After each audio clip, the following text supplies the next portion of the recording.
اعوذ باللہ من الشیطان الرجیم بسم اللہ الرحمن الرحیم انا اعطیناک الکوثر فصل لربک وانحر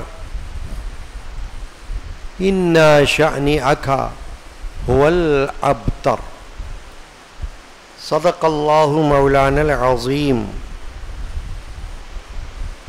ببرکت ان اللہ وملائکتہ یصلون علی النبی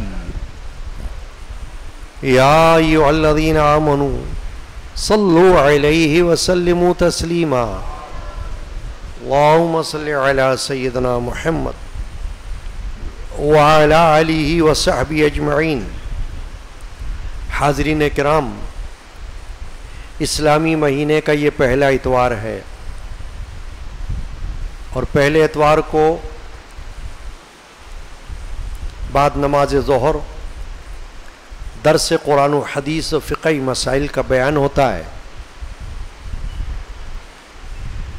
آج ایک متفق علیہ حدیث جو جامع صحیح بخاری اور جامع صحیح مسلم میں موجود ہے، اس کو پڑھ کر اور اس پر گفتگو مقصود ہے۔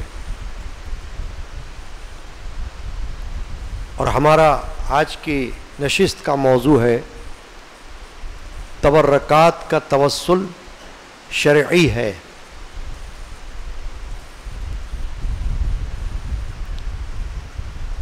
حضرت ام عطیہ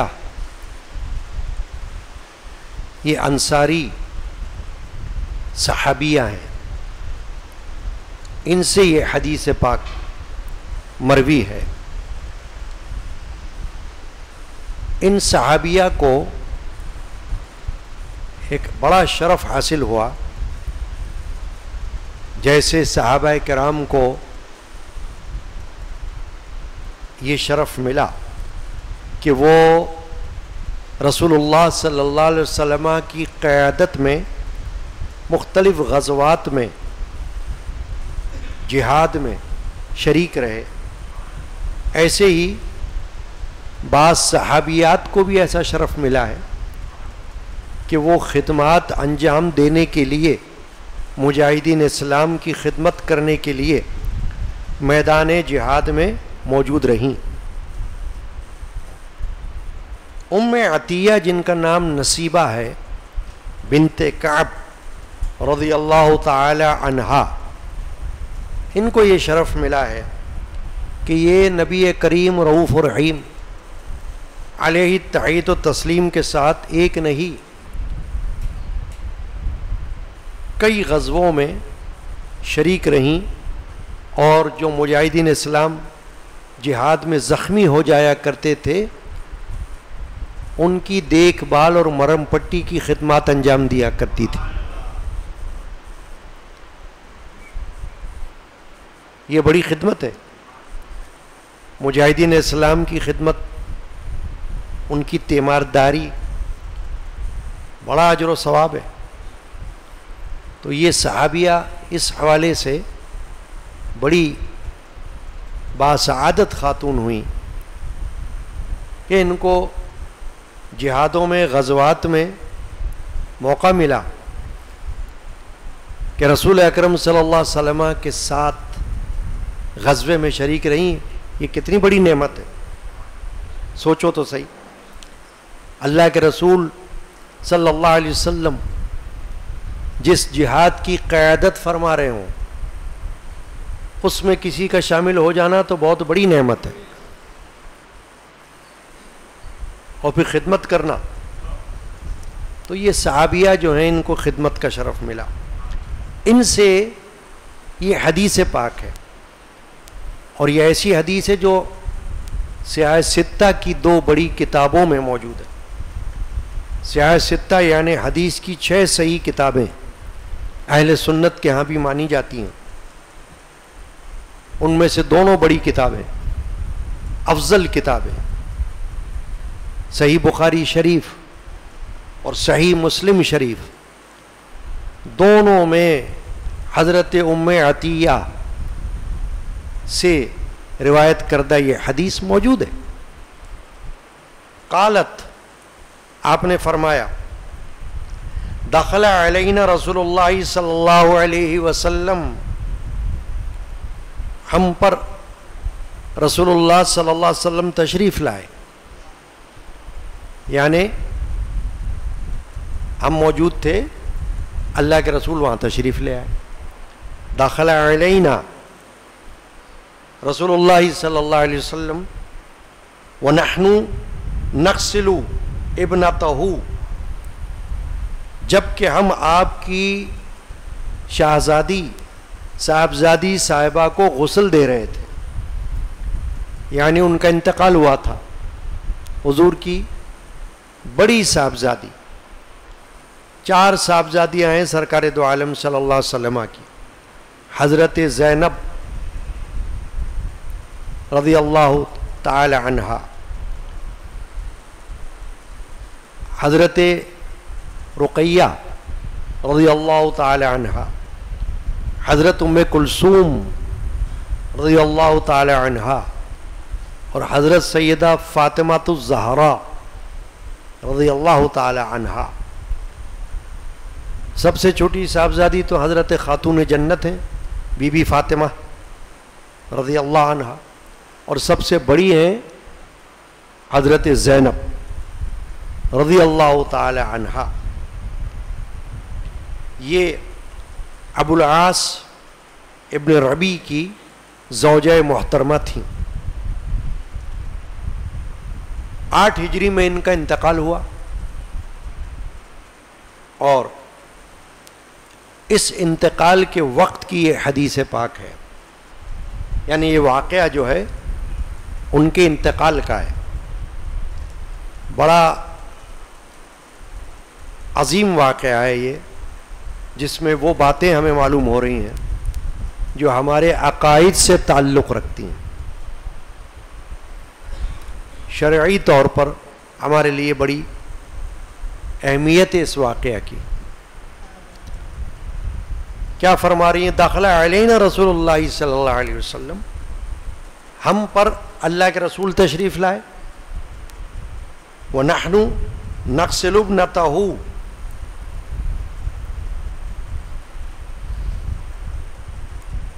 ہم ان کی صاحبزادی کو غسل دے رہے تھے. فقال اغسلها 3 أو 5 او اکثر من ذالک، تو حضور صلی اللہ علیہ وسلم نے فرمایا انہیں 3 بار یا 5 بار، اور مناسب سمجھو تو اس سے زیادہ بار غسل دو. ذالک بمائن،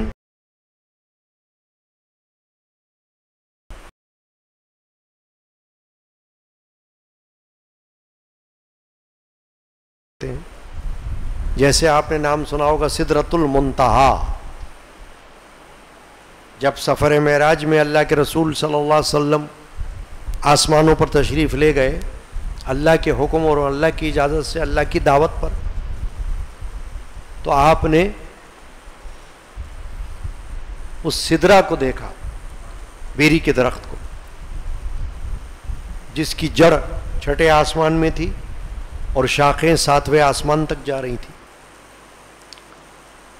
نبی اکرم صلی اللہ علیہ وسلم نے ام عطیہ سے یہ فرمایا، جو غسل دے رہی تھی آپ کی صاحبزادی صاحبہ کو، کہ ان کو 3 بار یا 5 بار، دونوں میں سے جو بھی ہوں، یا فرمایا زیادہ بار، یعنی اگر تمہارا دل چاہے تو 3-5 سے بھی زیادہ بار ان کو غسل دو. فقہاء نے فرمایا کہ 3 بار غسل دینا یہ تو سنت رسول اللہ سے ثابت ہو گیا ہے، اور 7 بار تک جائز ہے، اس سے زیادہ مکروہ میں آتا ہے. تو حضور اکرم علیہ الصلوۃ والسلام نے فرمایا ان کو غسل دو پانی سے. وہ پانی کون سا ہو؟ بیری کا پانی، یعنی بیری کے پتوں کو جوش دو پانی میں اور ان پانی سے غسل دو. تو یہ بیری کے پتوں سے پانی دینا یہ زندوں کے لیے بھی اچھا ہے. خود غسل کرے کوئی تو بیری کے پتوں کو پانی میں ڈال کر، چند پتوں کو پیس کر پانی میں ڈالے اور اس سے غسل کرے تو بیماریاں جسم کی دور ہو جاتی ہیں اور اس کی برکت ہوتی ہے، کیونکہ بیری کے درخت میں اللہ تعالیٰ نے برکت رکھی ہوئی ہے.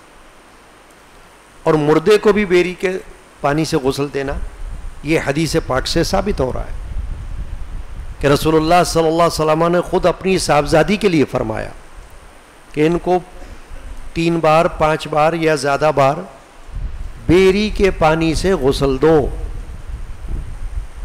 تو کیا معلوم ہوا اس حدیث پاک سے؟ شرعی مسئلہ کہ بیری کا پانی جو ہے وہ غسل کے لیے اچھا ہے، زندہ بھی کر سکتا ہے اور مردہ بھی کر سکتا ہے، اس کو بھی کروا سکتے ہیں غسل. نبی اکرم صلی اللہ علیہ وسلم نے ایک صحابی جن کو کلمہ پڑھایا، یعنی وہ مسلمان ہوئے، تو اللہ کے رسول صلی اللہ علیہ وسلم نے ان کو بیری کے پتوں کے پانی سے غسل دینے کا حکم فرمایا. تو یہ بیری کے پتوں میں حکمت ہے. دیکھیے اللہ کے رسول صلی اللہ علیہ وسلم اگر کسی بات کا حکم فرمائے تو ذہن میں یہ خیال آنا ہی وسوسہ ہے کہ یہ فالتو ہوگا. اللہ کے نبی کوئی فالتو کام کیسے کر سکتے ہیں؟ بیکار کام نہ کر سکتے، نہ کروا سکتے، نہ حکم دے سکتے، ضرورت ہی نہیں ہے انہیں. رسول اللہ صلی اللہ علیہ وسلم جب بھی کسی بات کا حکم دیں گے اس میں ہمارے لیے حکمت ہوگی، ہمارے لیے فائدہ ہوگا، اس میں برکت ہوگی.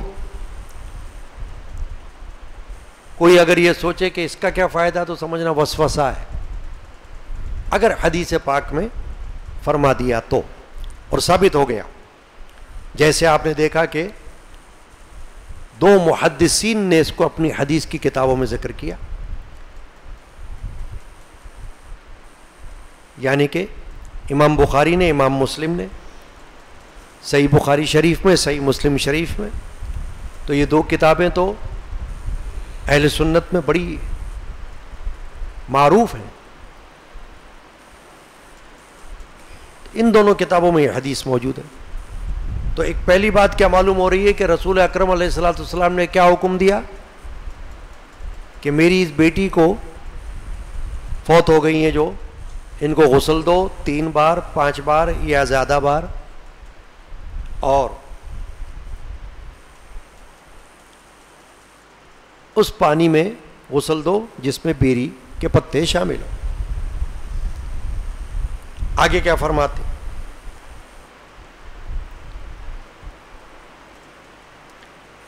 ان رعیتنا ذالک بمعین و صدر وجعلنا فی الآخرۃ کافورا او شیئا من کافور. اب بیری کے پتوں کے بعد ایک اور چیز کا ذکر فرمایا رسول اللہ صلی اللہ علیہ وسلم نے.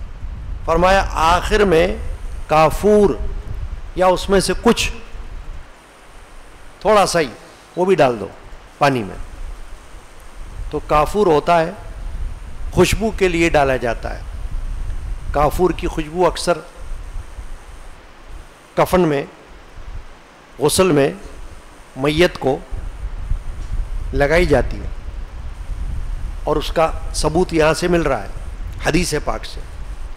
بیری کے پتوں کا ثبوت بھی مل رہا ہے اور کافور کا ثبوت بھی مل رہا ہے. تو نبی اکرم علیہ الصلوۃ والسلام نے یہ فرمایا، اپنی صاحبزادی کے لیے فرمایا کہ ان کو بیری کے پتوں سے اور اس میں کچھ کافور بھی ڈال دو، یعنی زیادہ نہ ڈالو تو کچھ تھوڑا سا ہی ڈالو. وَجَعَلْنَا فِي الْآخِرَةِ كَافُورًا أَوْ شَيْئًا مِّن كَافُورٍ، یعنی اگر زیادہ نہیں تو تھوڑا سا ہی ڈال دو کافور، مگر ڈال دو پانی میں. تو معلوم ہوا کہ مردوں کو بیری کے پتے کا پانی اور اس میں کافور ملا ہوا خوشبو کے لیے، کیونکہ کافور جو ہے وہ کیڑوں وغیرہ سے محفوظ رکھتا ہے جسم کو. مثال کے طور پر جب دفنا دیا جاتا ہے تو کافور کی برکت سے اور کافور کی تاثیر سے میت کو مٹی کے کیڑے وغیرہ نقصان نہیں پہنچاتے. جسم میت کا نقصان سے کیڑوں کے محفوظ رہتا ہے.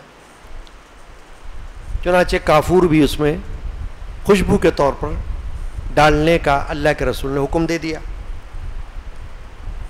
پھر فرمایا حدیث پاک میں آیا فَإِذَا فَرَغْتُنَّ فَآذِنَّنِي فَلَمَّا فَرَغْنَا آذَنَّاهُ فَأَلْقَى إِلَيْنَا حَقْوَهُ. اب آ رہی ہے بات ہمارے عقیدے کی کہ جب حضور نے فرمایا جب تم فارغ ہو جاؤ، کس سے؟ غسل سے. میت کو غسل دینے سے، حضور کی صاحبزادی صاحبہ کو غسل دینے سے فارغ ہو جاؤ تو فرمایا مجھے اطلاع کر دینا، یعنی پھر مجھے بتانا کہ ہو گیا غسل. تو یہ کہتی ام عطیہ فلما فرغنا، جب ہم فارغ ہو گئے تو ہم نے آپ کو اطلاع کی، تو آپ نے ہماری طرف اپنا تہبند شریف پھینکا اور فرمایا اسے ان کے کفن کے نیچے رکھ دو. اپنی چادر مبارک جو حضور استعمال فرماتے تھے، تہبند شریف، کیونکہ عرب میں اس وقت رواج جو تھا لباس میں وہ تہبند کا تھا. جیسے آپ نے اکثر دیکھا ہوگا ہندوستان میں بھی تہبند زیادہ استعمال کی جاتی ہے، تہمد یا تہبند، عرف عام میں دھوتی بھی کہہ دیتے ہیں. تو تہبند جو ہے یہ لباس تھا عام عرب کے ہاں، کرتا تہبند. تو رسول اکرم صلی اللہ علیہ وسلم کو جب اطلاع دی گئی کہ غسل ہو گیا تو آپ تشریف لائے، آپ نے اپنا تہبند شریف ان کی طرف پھینکا.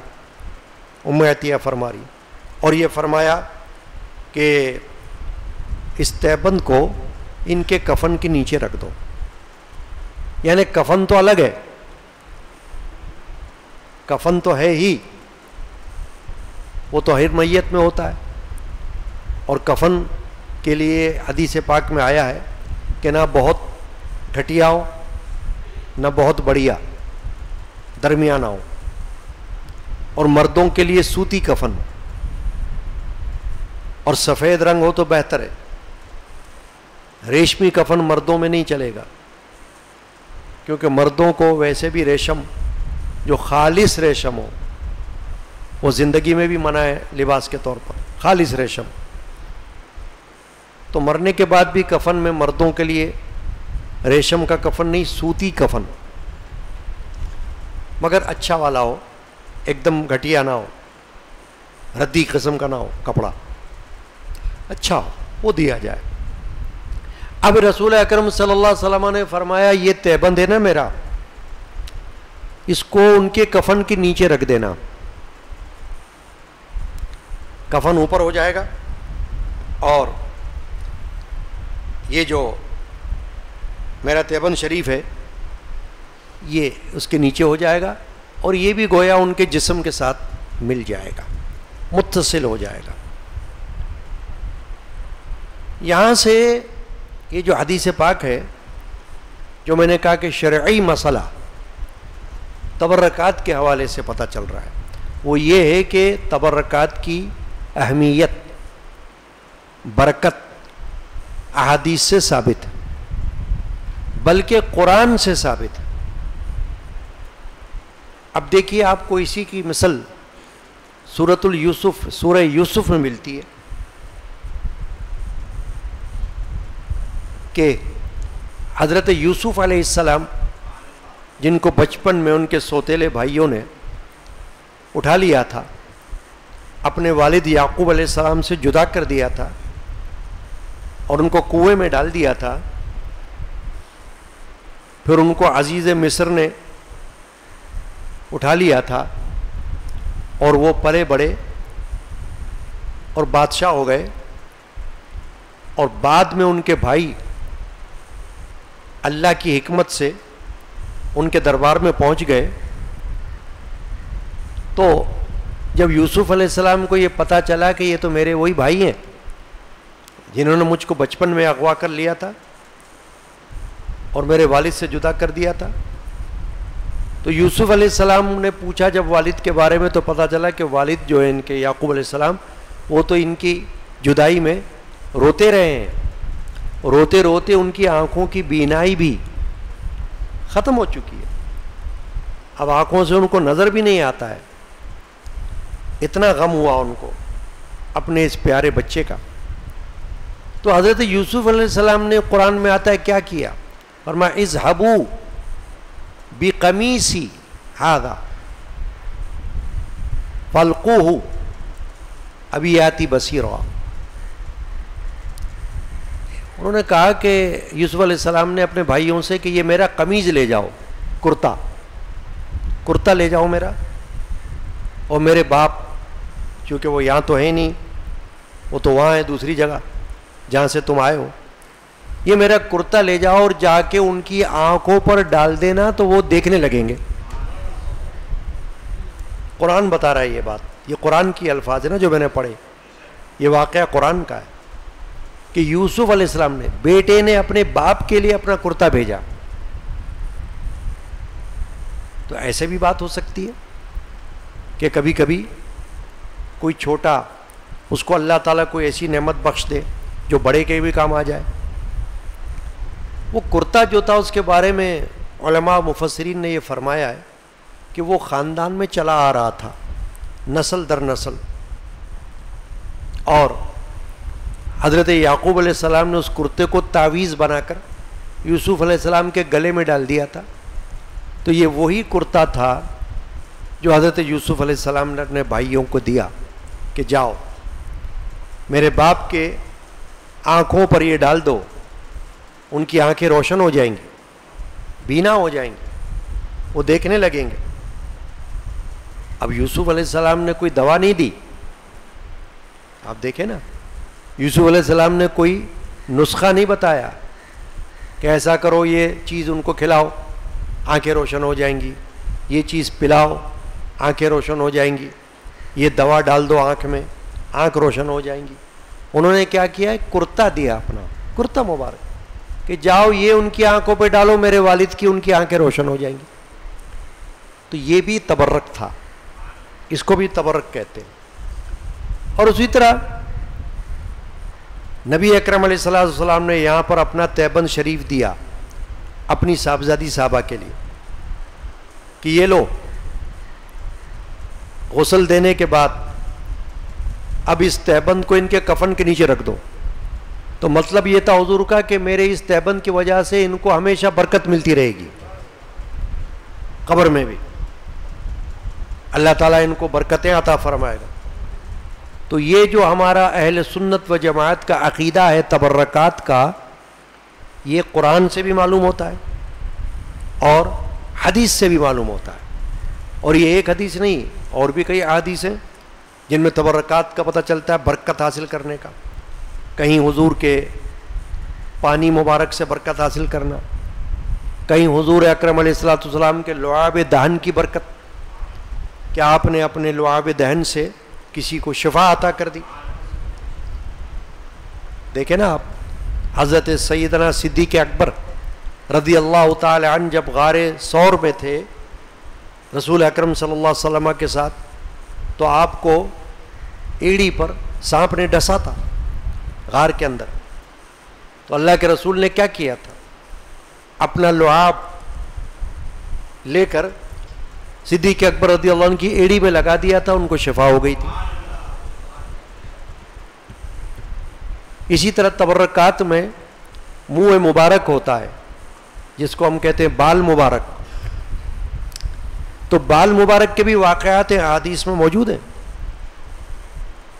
پھر حضور کا کوئی پیالہ، اس میں پانی ہو اور اس سے لوگ برکت حاصل کرنے کے لیے پانی لیں، تو یہ بھی برکت کی بات ہے، تبرک ہے، توسل ہے، اس کا بھی وسیلہ ہے، یہ حدیث میں موجود ہے یہ بات۔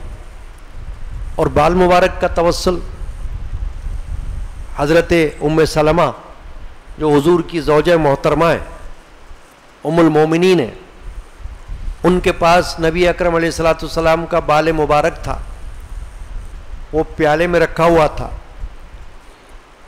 اگر کوئی ان کے پاس بیمار آتا تو ام سلمہ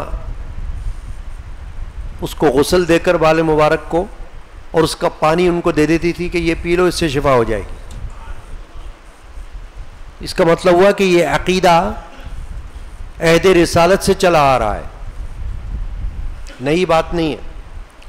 کوئی جاہل اس وقت انکار کرے تبرکات کا، کوئی وہابی ذہنیت کا بندہ، تو یہ اس کی عقل پر ماتم ہے، کیونکہ قرآن اور حدیث یہ بتا رہے ہیں اور اس پر باقاعدہ کتابیں لکھی گئی ہیں تبرکات کی فضیلت پر، کہ منہ مبارک کی برکت، حضور کے پانی مبارک کی برکت، حضور کے لعاب دہن کی برکت۔ دیکھیں صدیق اکبر کے واقعے کے بعد ایک اور واقعہ، غزوہ خیبر میں حضرت مولا علی کرم اللہ تعالی وجہہ الکریم، فجر کے وقت حضور نے ان کا پوچھا تو پتہ چلا کہ حضرت علی اپنے خیمے میں ہیں، ان کی آنکھیں دکھ رہی ہیں، آشوب چشم میں مبتلا ہیں، اس لیے وہ یہاں موجود نہیں۔ رسول اللہ صلی اللہ علیہ وسلم نے ان کو طلب فرمایا، حضرت علی کو اطلاع ملی، حضرت علی پہنچ گئے، کیونکہ حکم ہو گیا تھا اللہ کے رسول کا، تو حکم کو ٹال نہیں سکتے، آ گئے اسی حال میں، آنکھوں میں تکلیف ہے، آنکھوں میں درد ہو رہا ہے، ویسے تو نہیں آئے ہوئے تھے، آرام کر رہے تھے، مگر جب رسول اللہ نے بلایا تو حاضر ہو گئے۔ تو پوچھا حضور نے کیا بات ہے؟ عرض کیا یا رسول اللہ میری آنکھوں میں بڑی تکلیف ہے، آنکھیں دکھ رہی ہیں، آشوب چشم ہے، اس میں ہوں میں۔ تو اس وقت حدیث پاک میں یہ ہے کہ اللہ کے رسول نے کوئی دوا نہیں، لعاب دہن اپنا ان کی آنکھوں میں لگا دیا، آنکھوں کو شفا ہو گئی۔ اور حضرت علی نے یہ فرمایا ہے اس حدیث کے بارے میں، اس واقعے کے بارے میں، کہ اس کے بعد کبھی میری آنکھیں نہیں دکھیں۔ تو معلوم ہوا کہ ان باتوں کو سن کر ہم کو اپنے دل میں یہ عقیدہ مضبوط کرنا چاہیے کہ رسول اللہ صلی اللہ علیہ وسلم کے تبرکات کا بھی وسیلہ ہے، اس کا بھی توسل ہے۔ تو توسل کی شرعی حیثیت ہے تبرکات کے حوالے سے، جس طرح اور بہت سی چیزوں کی وسیلہ بنایا جاتا ہے۔ ابھی آپ نے سن لیا تہبند شریف کو وسیلہ بنایا کہ دیا۔ ایک اور بات آپ کو بتاتا ہوں، منافقین کا سردار عبداللہ بن ابی جب فوت ہوا تو ان کا بیٹا مسلمان تھا، اس نے رسول اکرم علیہ الصلوۃ والسلام سے ایک درخواست کی کہ میرے باپ کا انتقال ہو گیا ہے تو وہ منافق، مخلص تو ہے نہیں، وہ منافق ہے، مگر میری خواہش ہے کہ اس کو آپ کا کوئی کرتا مل جائے تاکہ اس کو پہنا دیا جائے، اللہ تعالیٰ شاید اس کو بخش دے۔ تو رسول اکرم علیہ الصلوۃ والسلام نے اس کے لیے اپنا کرتا عطا فرما دیا، حدیث پاک۔ اور یہ بھی حدیث پاک میں حضور اس جگہ تشریف لے گئے جہاں اس کو گڑے میں ڈالا گیا تھا اور اپنا کرتا اس کو دیا، کرتا پہنایا۔ تو یہ بھی ایک احسان تھا اللہ کے رسول کا، اور اس کی وجہ محدثین نے یہ بیان کی ہے کہ غزوہ بدر میں حضور کے چچا حضرت عباس بن عبد المطلب رضی اللہ تعالی عنہ گرفتار تھے، کیونکہ وہ کفار کے ساتھ آئے ہوئے تھے، مشرکین کے ساتھ جنگ کے لیے آئے ہوئے تھے ان کی طرف سے، تو گرفتاری میں گرفتار ہو گئے تھے وہ بھی۔ تو وہ لمبے قد کے تھے، ان کا کرتا پھٹ گیا تھا، تو اس وقت یہ عبداللہ بن ابی نے جو خود بھی لمبے قد کا تھا اپنا کرتا ان کو دے دیا تھا تو اللہ کے رسول نے اس احسان کو اتارنے کے لیے اپنا کرتا ان کو دے دیا، اس کو دے دیا کہ تم نے میرے چچا پر احسان کیا تھا تو یہ احسان بھی میں تمہارا اتار دیتا ہوں تاکہ مجھ پر تمہارا کوئی بدلہ نہ رہے۔ تو یہ جو تبرکات جن کو اللہ کے رسول صلی اللہ علیہ وسلم کے ساتھ انسیت نسبت ہے، نسبت اس کی فضیلت ہے، اس کو یاد رکھنا چاہیے۔ تو آج کی حدیث پاک میں ہم نے جو حدیث سنی ہے اس سے کیا معلوم ہوا کہ میت کو بیری کے پانی سے غسل دینا اور اس میں کافور بھی ملانا یہ سنت رسول اللہ ہے صلی اللہ علیہ وسلم، اس کا اہتمام کرنا اچھا ہے۔ اور زندہ بھی اگر بیری کے پانی سے اپنے آپ کو غسل دے تو یہ بھی اچھا ہے، مستحب ہے، یعنی کہ یہ نہیں کہ کوئی نہ کرے گا تو گناہگار ہو جائے گا، ایسی بات نہیں، مطلب ہے کہ اچھا ہے، یہ عمل کر لے، اختیار کر لے اس عمل کو۔ اور پھر یہ بات معلوم ہوئی کہ اللہ کے رسول نے اپنا تیبند شریف ان کو دے دیا کہ لو اس سے برکت حاصل کرو۔ تو اس سے معلوم ہوا کہ کفن تو تھا ہی ان کا پہلے سے، یہ نہیں تھا کہ تیبند آپ نے اس لیے دیا کہ یہ کفن نہیں ہے ان کے پاس، نہیں، آپ نے تو فرمایا کفن کے نیچے رکھو اس کو، مطلب کفن تو ہے، پہلے سے ہے، مگر کفن تو کفن ہے، یہ میرا تیبند جو ہے وہ کفن سے بھی عظیم ہے، جو بات کفن میں نہیں ہوگی وہ میرے تیبند میں ہو جائے گی۔ اب ایک مثال یاد آ رہی ہے، ایک اور واقعہ ابھی یاد آیا، اس کو بتا کر بات ختم کر رہا ہوں۔ اس میں بھی تبرک کی بات ہے، توسل کی بات ہے، صحابی سے ثابت ہے کہ رسول اللہ صلی اللہ علیہ وسلم کو ایک عورت نے ایک چادر ہدیہ کیا، تیبند، خوبصورت تھا وہ چادر، نبی پاک صلی اللہ علیہ وسلم اس کو استعمال کرنے لگے لباس کے طور پر۔ تو ایک صحابی نے دیکھا، اس کو پسند آیا، اس نے حضور اکرم علیہ السلام سے درخواست کی، یا رسول اللہ یہ تیبند بہت اچھا لگ رہا ہے، اگر آپ یہ مجھے عنایت فرما دیں۔ مانگ لیا، تو رسول اللہ صلی اللہ علیہ وسلم اندر تشریف لے گئے، تیبند لے کر واپس آ گئے اور اس کو دے دیا، اس نے لے لیا۔ صحابہ دیکھ رہے تھے، ساتھی صحابہ نے ان سے الگ سے پوچھا اس شخص سے کہ بھائی یہ تیبند تو رسول اللہ صلی اللہ علیہ وسلم کو تحفے میں ملا تھا، ہدیہ کیا گیا تھا، تم نے مانگ لیا، اور تمہیں معلوم ہے کہ اللہ کے رسول مانگنے والی کی درخواست کو رد نہیں کرتے، انکار نہیں فرماتے، انہوں نے آپ کو دے دیا، مگر یہ بتاؤ کہ تمہیں یہ مناسب تھا کہ تم حضور سے یہ مانگتے؟ کیوں مانگا تم نے؟ رسول اللہ صلی اللہ علیہ وسلم نے اس کو استعمال میں رکھا ہوا تھا، تم نے مانگ لیا، تم کو نہیں مانگنا چاہیے تھا، مطلب یہ تھا۔ تو اس نے کہا کہ میں تم سے کیا عرض کروں، میں نے تو اس نیت سے مانگا ہے کہ مر جاؤں تو میرا کفن بنے،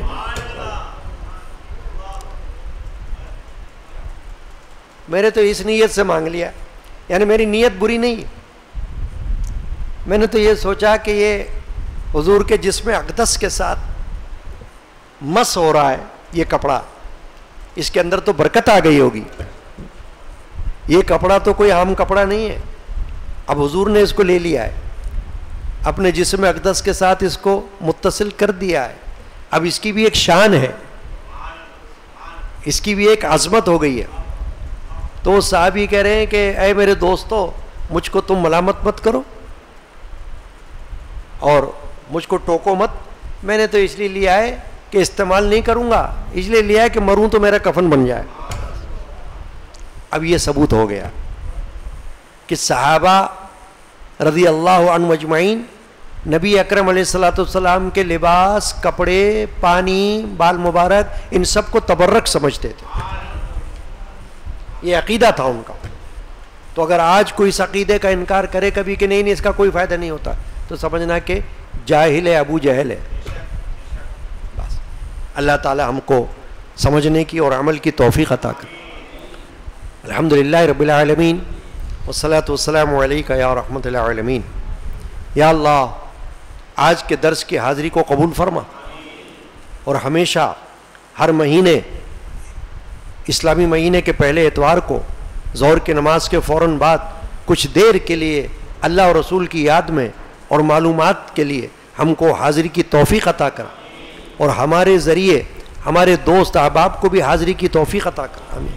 یا اللہ جو کچھ ہم نے پیش کیا حدیث پاک اس کو قبول فرما، حضور نبی کریم رحمۃ اللہ عالمین شافع المذنبین صلی اللہ علیہ وسلم کی بارگاہ اقدس میں اس کو نظر فرما، صحابہ کرام، اہل بیت عظام، تابعین، تبع تابعین، اولیاء کاملین رضی اللہ عنہم اجمعین کی بارگاہ میں نظر فرما، حضور سیدنا غوث الاعظم رضی اللہ عنہ کی بارگاہ میں نظر فرما، ہمارے تمام پیران عظام کی بارگاہ میں نظر فرما، ہمارے پیر بھائی بہنیں، عزیز و اقارب، والدین، بھائی بہن اور ہم سب کے نام اعمال میں اجر و ثواب داخل کر۔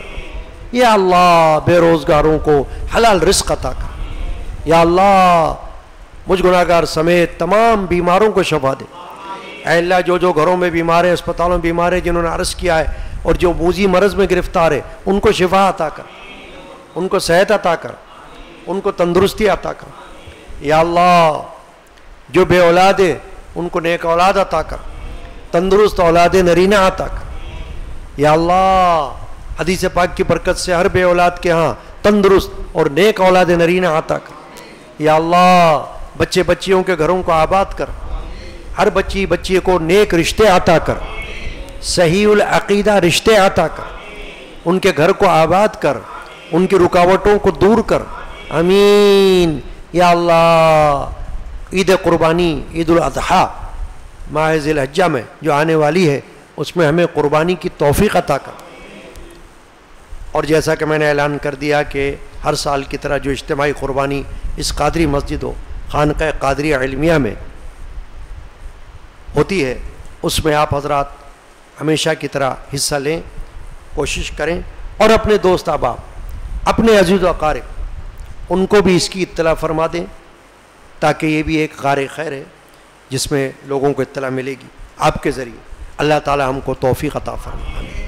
صلی اللہ تعالی علی محمد وعلی آلہ وصحبہ، لا الہ الا اللہ۔ جزاکم اللہ۔